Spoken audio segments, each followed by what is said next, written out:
Companies Act 1956 is administered by the Government of India through the Ministry of Corporate Affairs and the Office of Registrar of Companies. Official liquidators, public trustees, company law board, director of inspection, etc. The Act is 658 sections long. The Act contains provisions about companies, director of the company, memorandum and articles of association. This Act states and discusses every single provision required or may need to govern a company. It mentions what type of companies, their differences, constitution, minor members, capital, how should the shares should be issued, debentures, registration of charge. At the end of the act, it concludes that about a winding up of a company, discussing the situations of a company needs to be winded up. The way is should be done by the volunteer or through the act of court.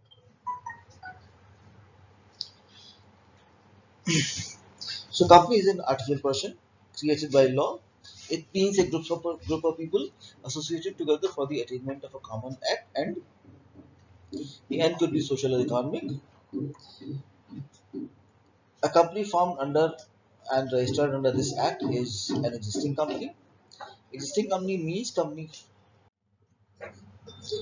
The Article 3 of the Act describes the definition of a company, what type of company can be formed, private, public, private holding, subsidiary, limited by shares, unlimited.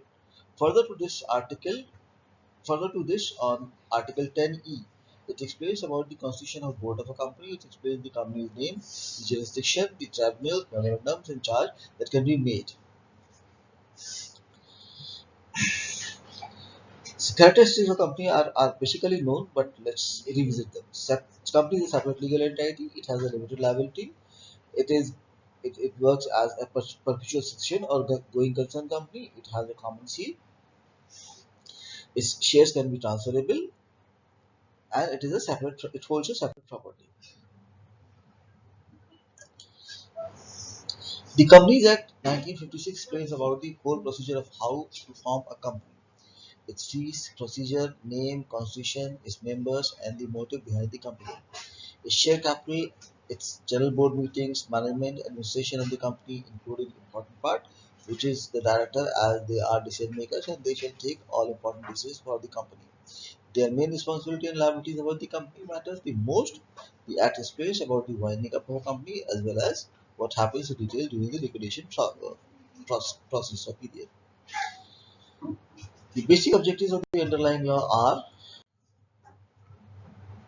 a minimum standard of good behavior and business honesty in company promotion and management, due recognition of the legitimate interest of shareholders and creditors and the duty of the management not to prejudice or jeopardize those interests, provisions for greater and effective control over and voice in management for shareholders, a fair and true disclosure of the affairs of the company in the annual published balance sheets and profit and loss accounts.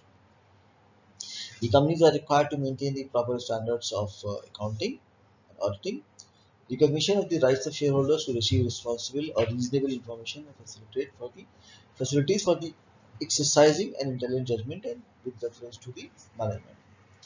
A ceiling on the share of profits payable to the management as remuneration for the services rendered. A check on their transaction where they should have the possibility of conflict, the duty and the interest in this regard. The provision for the investigation into affairs of the company managed in the manner opposite to the minority of the shareholders or prejudicial to the interest of the company as a whole. The enforcement of performance of their duties by those engaged in the management of public companies or of private companies which are subsidiaries to public companies by providing sanctions in the case of breach and subjecting to the legal, also the more restrictive provisions of the law and applicable to the public companies.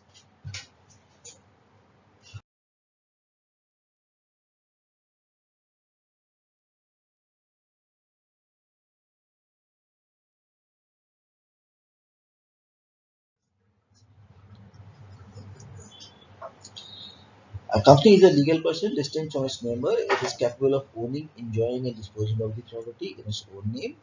Although its capital assets are contributed by its shareholders, they are not the private and joint owners of its property. The company is the real person in which all its property is vested and by which it is controlled, managed, and disposed of.